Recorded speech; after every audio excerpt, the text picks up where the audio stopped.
Make today matter.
Good afternoon, and thank you for joining us on today's live stream, which will focus on how SEMLI is getting ready with the Varsity Cup athletes and how their research and work plays a big role in a variety of sports. My name is Sikandar Kala, and I will be joined by my colleagues, Professor Martin Schwalnus and Mr. Stephen Ball. The Sport, Exercise, Medicine and Lifestyle Institute, SEMLI, was established in 2015 under the directorship of Professor Martin Schwalnus. Prof. Schwalnus is a renowned physician in the field of sports and exercise medicine and is credited with the establishment of the first postgraduate training program in sports medicine in South Africa, which was established at the University of Cape Town in 1989. Over the past 25 years, Prof. Schwalnus has had a very active career in clinical service, teaching and research, for which he has received international recognition.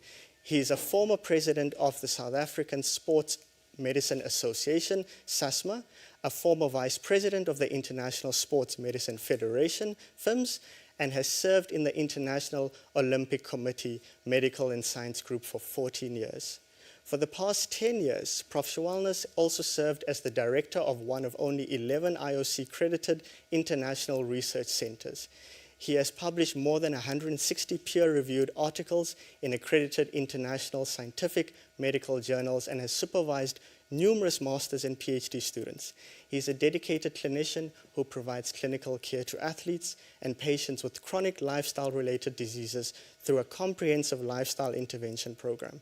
He has been a regular member of a number of IOC and other international consensus statements and currently leads the International Consensus Group on Acute Respiratory Illness in Athletes, which also focuses on COVID-19 in athletes. Currently, he leads an international research program on athletes with acute respiratory infection, the AWARE studies. Prof. Schwalnus is an avid supporter of a healthy lifestyle and advocates regular exercise for young and old individuals. He's a recreational trail runner, mountain biker, and golfer. Our other speaker is Mr. Stephen Ball. Mr. Ball is the director of Tux Sport and the acting CEO of the High Performance Center at the University of Pretoria. In 1997, Mr. Ball enrolled at Tux to study a Bachelor of Arts in Human Movement Science. In addition to these qualifications, Mr. Ball also completed the Management Advancement Program, MAP, at Wits Business School, as well as various other international high-performance coaching-related qualifications. He then obtained a Master of Philosophy in Business Management from the University of Pretoria, specializing in responsible leadership. Mr. Ball started his career at Tux Sport and the Institute for Sport Research in 2001 as an intern biokineticist and sports scientist. During the time, he occupied several management positions at the High Performance Center, Canoeing South Africa, and Tux Aquatics, before he was appointed as Tux Sport Deputy Director for Coaching and Performance Management in 2012. In the last month, Mr. Ball has assumed the role of the Director of Tux Sport. Welcome, Prof. Shawalnas and Mr. Ball, and thank you for joining us today. Thank you. Thank you very much. Yeah, so, starting off with a few questions. I think this has been a particularly difficult time for a lot of individuals in the COVID-19 picture and the pandemic picture. So I'd just like to hear a bit of that. And I think if you could maybe give us an idea, Prof. Shawalnas, on how SEMLI plays a role in what they do, and a brief overview about what SEMLI is about. Thank you very much for that. It's a pleasure to be here. SEMLI was established as a sport and exercise medicine and lifestyle institute. By the word institute is really that it's multidisciplinary. It focuses on a number of different areas, and its focus has research, teaching, and clinical service, all embraced in one. We conduct a lot of research projects, too many to maybe mention specifically now. But just to give you an idea of the quantum, we have between 30 and 40 masters and PhD and postdoc students who currently work on a variety of different projects. I'm sure we'll get into a discussion about COVID-19 and specifically what we do there in a moment, but that's an overview. We are part of the University of Pretoria, of course, as one of the institutes at the university. Okay, fantastic. Sounds quite comprehensive. Yeah, it is, and we have specific areas, of course, that we focus on. I think the introductory video showed a number of those very nicely. Yeah. I think if I had to sum it up in one sentence, we're really all about promoting sport, exercise, regular physical activity as part of a healthy lifestyle. And specifically, our research focus has been to make sure that when we prescribe exercise or encourage sports participation, that this is done safely. And by safely, we mean that we can try and do as much to prevent any injuries, but also keep athletes healthy. Yeah. And that includes, obviously, free from illness, and we're going to discuss COVID a bit this afternoon. Well, that most certainly sounds rewarding, and I guess also has quite a preventative element to it as well. Okay.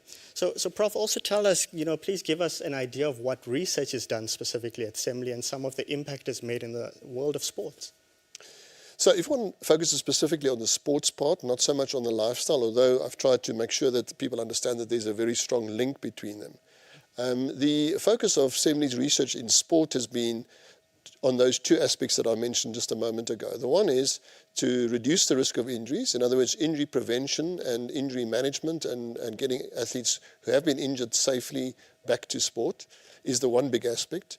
And the second aspect is to make sure that athletes and people engaged in physical activity remain healthy. In other words, are free from so-called medical perhaps complications that can result from sport. Mm-hmm. For instance, just to take respiratory infections as an example, respiratory infections are less common in people that are active than people that are not active. But excessive exercise, too much, can maybe cause a depression in the immune system and predispose people. So we try to find that balance, and we conduct a variety of different research projects to make sure that we have a fine balance between top-level sport, top-level activity, high-intensity exercise, but keeping it safely. Yeah, and I guess that speaks to the comprehensive nature of it. Absolutely, from the spectrum of prevention right up to the end of the management, rehabilitation of problems, and then returning back to sport safely. Okay, perfect. And, with that introduction of, fitting in COVID-19, the pandemic, has had massive impact. I myself, as a clinical psychologist, has just seen it on a mental health level, but also how that has trickled down into so many different aspects of how we live our lives. I see it with a lot of patients from sleep, appetite, energy, physical activity, just all of these things. And I'm wondering, with regard to the COVID-19 pandemic, how has it affected the type of research that you've done, and how has this been done? Thanks for that question. I probably sit here representing hundreds of thousands of medical scientists around the world who a year and a half ago were doing their research in their respective areas. Yeah. And suddenly, about a year ago, we were all thrown out. So my own story with that is that I am chairing an International Olympic Committee consensus group, which was established about 6 months before the onset of the pandemic. And the focus of this consensus group was acute respiratory illness in the athlete. And it's because respiratory illness is actually the commonest illness in athletes. And we were going along very happily until December 2019, And of course, our world was thrown completely the other way around. And we reconvened early in last year to refocus our attention on COVID. And so we've been conducting, and many other people have also done so, conducting a variety of different projects to understand how this specific virus, which is one of many viruses that can cause respiratory illness, but how this specific virus maybe is different, and how the advice that we give to people, both in terms of exercise in a way to make sure that that doesn't predispose them on the one end, but also once somebody unfortunately has had COVID, how they can return back to safety. So we've created a group of people. I'm chairing this group. There are about 40 scientists. And we've started with a research program which we call the AWARE studies, athletes with respiratory infections. And we've just had our first research results out, which we may want to discuss a bit later. But that's made a contribution to understanding how people and athletes particularly can get back to sport after they've had COVID safely. Yeah, I like that you touched on both aspects of that, the prevention, or essentially just assisting in one's less likelihood to severity from a predisposition perspective, but also at the same time focusing on rehabilitation and recovery, because I think both need to be factored in. I think we sometimes find ourselves living in a world where it's all about what do we do once we've experienced the problem, but not about what to do before then. So I really like that aspect of it. Okay, and Prof, maybe if you could please explain to us how SEMLI has contributed towards the process of getting ready the Varsity Cup athletes and other university sports competitions despite the challenges posed by the COVID-19 pandemic.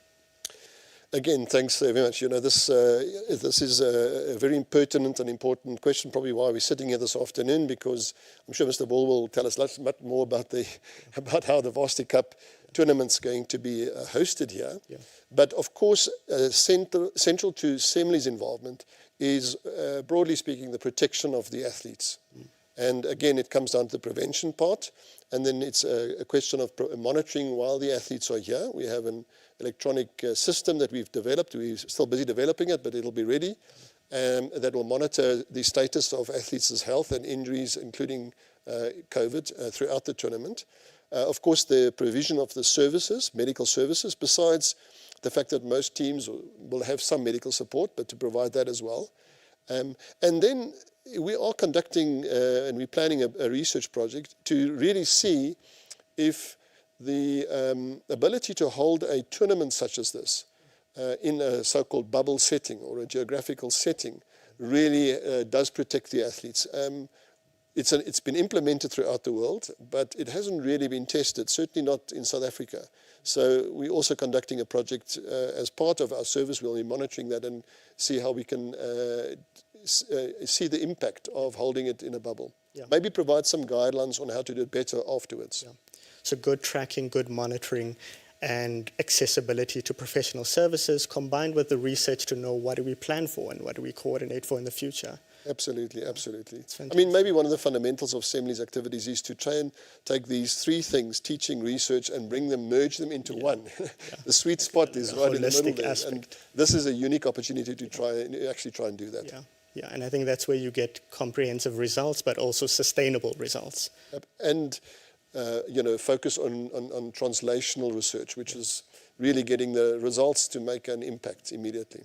Oh, that sounds great. That sounds great.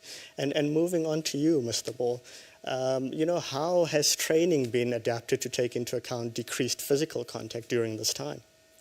Yeah, so a year ago, like we all know, things changed rapidly. Mm-hmm. And probably one of the things I'm most proudest about the colleagues within Tuck Sport is the way they've adapted. Yeah. In the past we spoke about an IQ, then we spoke about an EQ, and now we speak about an AQ, adaptability quotient, and I think that's been the one thing that I've seen across our space is how our head coaches, our coaches, and specifically our athletes, our student athletes and our elite athletes have adapted. So how it's adapted, that started with them going online, for example, having Monday morning Zoom sessions where teams were coming together at their home, in their space. It meant us finding ways to get data to them. Yeah. If you asked me a year ago, would I have to buy someone data to be able to train? I would have laughed at you. Yeah. So, you know, it was finding new ways of doing old business. Yeah. And so I think we get so caught up in the training complex, in the content around, you know, it's what we do on the field. But training is way more than that. You know, from a psychological perspective, it's the other elements you put in place. So one of the things we've been working on really hard was maintaining the culture in the teams and maintaining the culture within the organization and how, what is the why? Why do we do things the way we do things? So Keeping morale up, essentially. exactly. And keep that connectedness, you know, because the challenge that we sit with is we spoke about social distancing, but it's actually physical distancing, but still social connect. Yeah. And I think that's been our challenge to do that. Yes, obviously, when we were allowed to get back to formal training, that looked different. There were regulations in place, you know, how many people you can have in a swimming pool, or how many people you can have in a gymnasium, or how many people you can have at a training session, and the screenings and all those sort of elements. If we take it back to a Varsity Cup space, that is looked at, you know, weeks leading up to where there would be no contact training, and systematically bringing in. The coaches have avoided doing too many contact sessions like they may have done in the past, and have now brought it down to more other types of sessions. So there's been a lot of modifications, but the adaptability has been the crucial thing. Yeah. And I think going in hand with adaptability has also been a lot of resilience building as well. Because, you know, without the access to what one previously had as coping mechanisms, as a life fuel of source, it really also throws into question how does one cope in that situation. So it's not only adapting to the process of how to maneuver through things, but it's also adapting to how to internally keep myself centered, so that when I get back into the swing of things, I'm still on good footing. And again, that's not only just for the athletes, it's for the coaches as well. Yeah. It's for the scientists who are integral in those processes, because now they also don't have the physical contact or the close contact they used to have, you know. So the total team was affected. It wasn't just the athlete. Yeah. And being able to show resilience in those times, I think, has probably been the biggest factor. Yeah. And how to show cohesiveness when we can't be physically close to one Exactly. another. I hear you. Okay, and I think in that regard, when we factor in the COVID-19 picture and we think about how training has been adapted into account to decrease physical contact, what sort of suggestions or recommendations have you had to implement there, and how have you seen that play out? Yeah, so there's been many things that have happened, but I've also realized over the last 12 months, it's very sport specific. It's very relative to the nature of the program that we're in.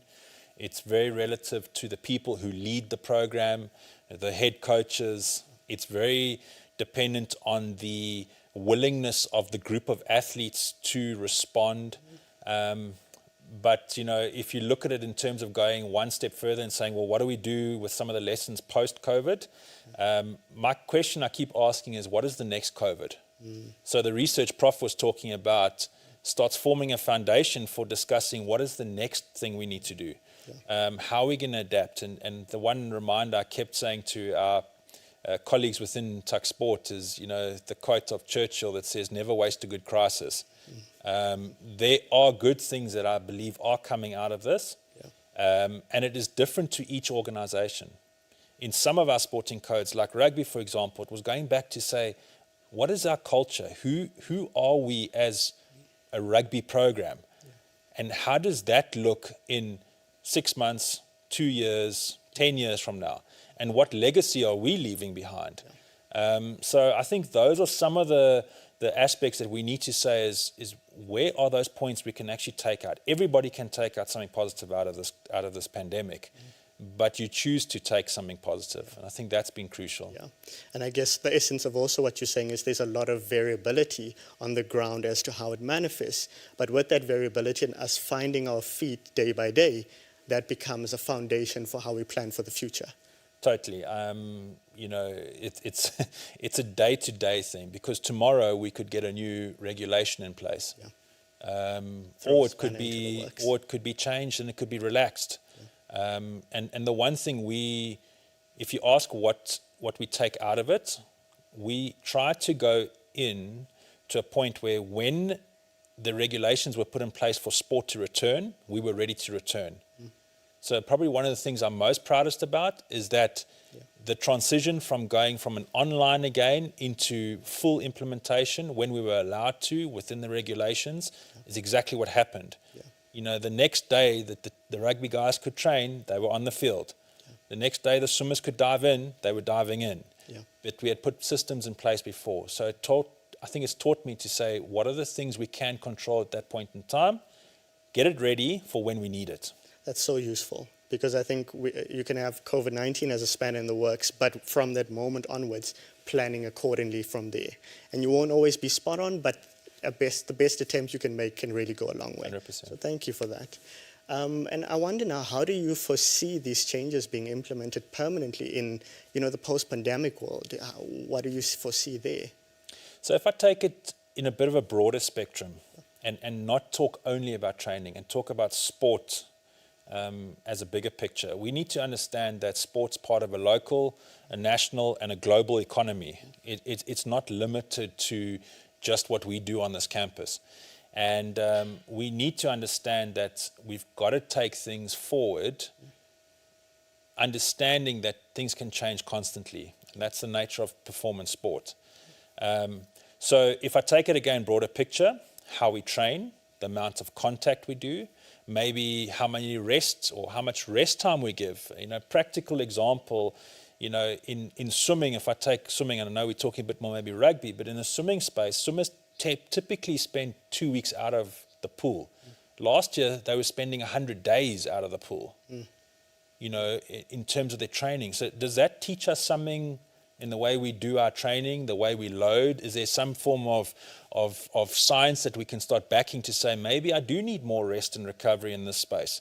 The other side is, how do we take sport online? If we look at the business of sport and digitization, exactly, and viewership and engagement. So there's a variety of elements that we can take from this. Yeah. And I guess what you're saying is it's quite a multifaceted approach that we foresee. 100%. Okay, fantastic. And, thinking about the extra time preparing for Varsity Cup, taking into account that it was not held during the year of 2020, and, given that players actually got extra time to recover and focus on strengthening and conditioning, what do you think has been the impact of that extra time? Yeah, so I believe in windows of opportunity. And ironically, I think we got a window of opportunity. We had a window of opportunity because university started a month and a half later than normal. We had a window of opportunity to put in potentially a greater off-season preparation, where in the past you may have been at risk of rushing certain parts of your training in your season to build certain elements. Now you were able to hopefully build a greater foundation. And that linked with the fact that we got to acknowledge the last time some of these players played a rugby match was, I think it was the 16th of March 2020. So the physical contact, the impact of the match, the impact of the game is different. The whole experiential process. Exactly. And you sit now with new first years that come into a space like this who never got an opportunity to play rugby last year. And that is a risk because they haven't had that physical contact. So, and what type of training had they done? So I really do believe we were given a window of opportunity. It was a window for all the universities to use. Whether we used it or not was our fault, in my opinion. And hopefully we've put the athletes in a better position physically to handle the demands long term. Yeah. So again, what's happening right now, but also thinking about the future, essentially. Okay. Prof, we haven't forgotten about you. How can the results and the studies that, apply to the broader sport and varsity sports space, how can these results and studies essentially guide us? So that's the process of research. And I spoke a little bit about translational research. So let me give you 2 examples of things that we'll apply immediately to Varsity Cup.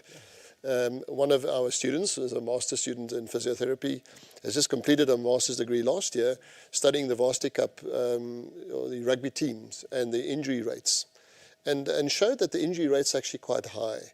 So one of the things we could translate those results to, introducing injury prevention programs, but more importantly, we also want to study what happens with the Varsity Cup injuries in this particular tournament. And we're working with the University of Stellenbosch as well on this project.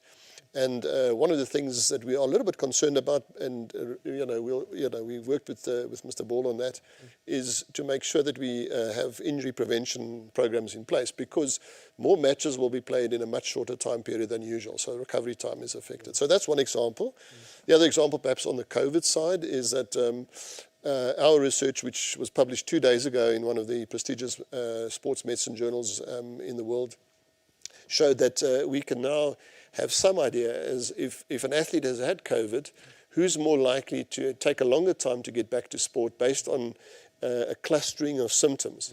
And these results will help us to guide athletes who've had COVID, and there are, of course, athletes who've had COVID, to get them back to training and recovery and full performance later on. Just 2 examples of how perhaps research does assist in the planning of something like this tournament. So I guess an investigation into higher intensity, shortened recovery time due to just a change in the whole pace of things, as well as letting the research inform you on how can you identify specific individuals and tailor approaches to optimize their performance. Yeah, I think the second part of your question is a very, very pertinent one. That's personalized. We speak about personalized medicine, but what you're talking about is personalized sports medicine, which is 100% right. Yeah. And we may discuss some aspects around technology and how that helps us in a moment. Yeah. Okay, fantastic. And I think that's essentially where I want to take the conversation. Thinking about how has technology been implemented to help the training and recovery of athletes during the pandemic. We talked about digitization quite a bit, and I just wanted to hear that, implementing technology, what sort of benefit are we seeing there, and how can it be used in this setting? So the answer to that is a key aspect of current and future work in most fields, but obviously also in sport and sports medicine field. Just to give you an example, we've embraced that right from the outset as one of the key aspects of SEMLI's research, using, in this case, let me just call it wearable technology. I mean, you have a watch and I have a watch, but that's one thing.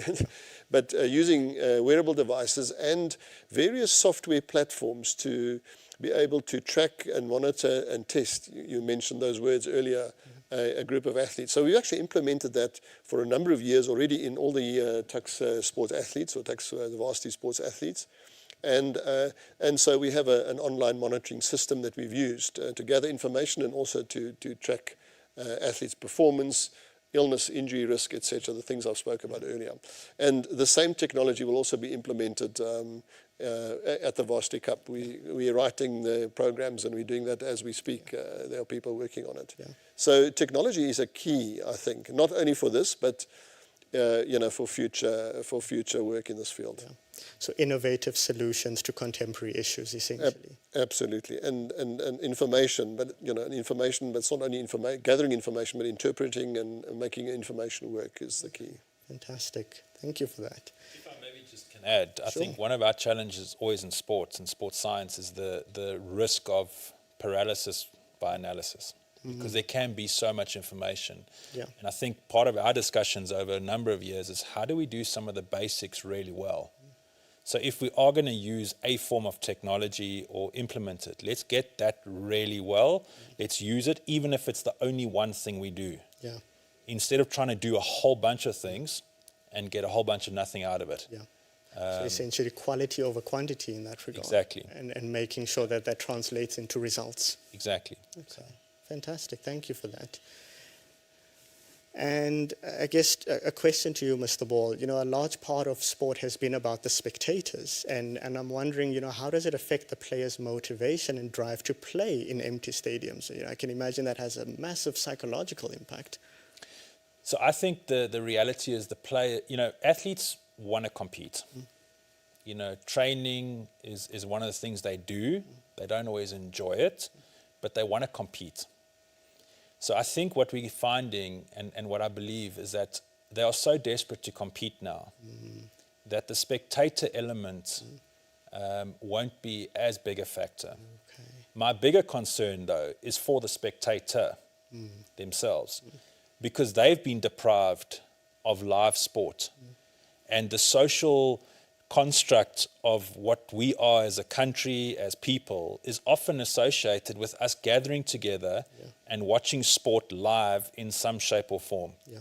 So I think from an athlete perspective, yes, obviously a full stadium with 10,000 people getting excited when you score tries is definitely what we all want. But I think they are going to be so hungry to actually be on the pitch again, wearing their jerseys for their university, that it will outdo the fact of the spectators not being there. But I am worried about the spectator almost more, because he or she has not had that opportunity now in a year, and they're not going to get it in the foreseeable couple of months. And that for me is a bigger issue, because that again talks to the social impact and the value of sport in society, rather than just for the sportsman or woman. That's such an interesting take on it, because I think I completely agree with you that spectatorship of sports has been such a cohesive element, especially in the South African context. So that's a very interesting thing to think about. Thank you for that insight. Prof, with the new opportunities for sport and sports science, what has actually arisen from the pandemic? What new opportunities are we seeing in that regard? Yeah, thanks very much for that question. It's a really good one. Probably one that one can ponder on a lot. But let me give you a perspective on this. I've devoted my career to sports science and sports medicine. And when I look back over the years, there has been a growth in interest of the scientific aspect of sport over time, and also the medical aspect of how important it is to look after player health over time. But probably not, embraced by everyone, by all coaches and athletes. They haven't always perhaps appreciated that. But what the pandemic has done is actually focused the whole world onto a medical problem. And so the whole world's focused on a medical problem. The whole sports world is also focused on a medical problem. And so the opportunities that have arisen for people like myself, maybe, but younger sports scientists and sports physicians and so on, is that this medical problem actually needs a solution.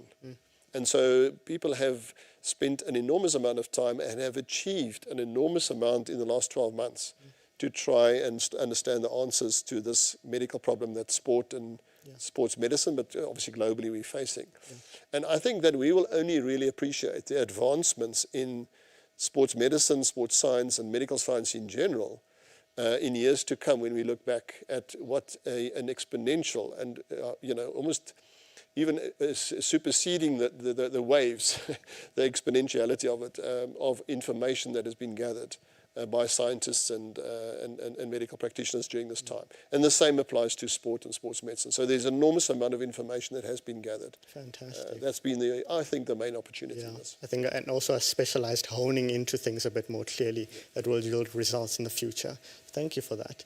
And Mr. Ball, what the major changes brought in by the pandemic and the effect that it has had on sport, how has it affected women's sport? And I think, we can end off on this question, but I think it's a particularly important question. Sure.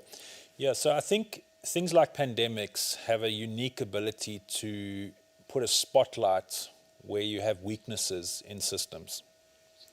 And what you see in some sporting codes, it has not affected the women's sports space. So practically, for example, Netball South Africa last year were able to successfully host a Telkom National League in Bloemfontein. It showcased phenomenal netball talent, and they were able to still elevate women's sport. On the other end of the scale, there's some sporting codes have still prioritized the male sporting events. They have finished leagues, they have started new leagues, but have yet to resume the women's side of the leagues. And that's disappointing, because that says to me that, one, is your resources being spent in places it should be spent? Are we having the right conversations in those federations? And what are the reasons that they are not having their women's sports side to it taking place? Which means that the conversation needs to change in that federation. So I think it's very different to the sporting codes. In some sporting codes, there is equal opportunity. If I take swimming, for example, you have someone like Tatiana who's broken the SA Africa record a few times since the pandemic has been on, and she was able to race. But in other sporting codes, for example, in women's football, they're only now starting to commence the league again. And that for me is disappointing. So I do think, pandemics put spotlights on, like I said, and what we should all be doing, whether I'm in positions of so-called authority or power in federations, be looking where the spotlight is shining and asking uncomfortable questions about how we do business. Yeah. And I think the COVID-19 pandemic has really given a reflective platform for many of us. I think we're thinking about things far more in depth now than ever before. Exactly. Before ending off for today, we have quite an audience tuning in, and I would like to take a few questions from the audience. And starting off with the first question that we have coming through, it's, one of the typical complications is post-COVID fatigue. Any insight on how to deal with this in athletes? And I open that question to either of you. Or maybe I can give it a bash. I mean, that's an interesting question, because the research that we've just published showed that the symptom of excessive fatigue is the single most important predictor of how long it'll take an athlete to recover and get back to sport. So the first observation is that that's a real thing, post-COVID fatigue or excessive fatigue, as part of the presentation of COVID in certain individuals. How to deal with this in athletes? I mean, that could be a long answer or a short answer. The short answer is we need to find out first what is the cause of the fatigue. So in other words, we need to make sure that there's not an underlying, more serious complication from COVID. And COVID is a respiratory illness primarily, but it's been shown to affect many organs, including the heart. So our approach to that would be make sure that, that we cover and we make sure that there's not any underlying other organ involvement, particularly the heart. And then the early data show that if you get back to training, but in a very progressive and very scientific and medical ways, in other words, you do it progressively and slowly, that would probably be the most beneficial. Because post-viral fatigue is not uncommon, and so this would be a very similar approach to that. So maybe that's the shortest answer. Yeah, and I guess sorry, before going into that, but I guess a big thing that you're touching on then is monitoring the distinction between typical presentations and atypical presentations and what sequelae are there, and then addressing it in, again, a tailored approach to that. Yeah, absolutely. And, we spoke about that, the personalized or individualized approach, indeed. Not sort of one size fits all. Indeed. Yeah, so I think linked with that is the one thing I've also realized is that every person has responded differently to the pandemic. And how they have responded from a physical perspective to maybe being COVID positive is vastly different amongst many people. And we're seeing that. And those responses thereafter, and when they can return, and that talks to that individual perspective of how do we handle it. Yeah. We forget that this is a pandemic, which is a virus that cannot be seen. Yeah. But we also can't see what's happening to the athletes inside. Yeah. And I think with the work that SEMLI and them have been doing with this whole research and that's allowing us as administrators, as sports people, to be able to get a better snapshot of what do we do with the person post-positive test. And that has given me peace of mind that I'm able to refer someone, and I know there's going to be a comprehensive analysis, whether it be respiratory, cardiovascularly, physically, to be able to make the right decisions. Yeah. And I know that the coaches have appreciated that, because there's also caution. Yeah. People have lost loved ones in this process, and you don't know what those complications could have been. Yeah. So informed decision-making based on comprehensive assessment. 100%. Thank you for that. I think we have time for another question. Are South African and UP athletes prepared physically and mentally for the Olympic Games? And again, to either of you. Yeah, maybe I can just say, I think you used the word resilience earlier. And if there's one thing that I've realized about as South African is we're generally quite a resilient nation. And I think we had a personal advantage in many ways. The reason I say that is if you go to some of what is seen as the first world sporting nations, they often throw everything at their athletes in terms of support. And those athletes are exposed to major competitions often, all the time, and that's what they're used to. In the South African context, we don't always have the same resources. We don't always have the same opportunity to travel to as many of these competitions. Yeah. We don't always have all the same types of support structures in place.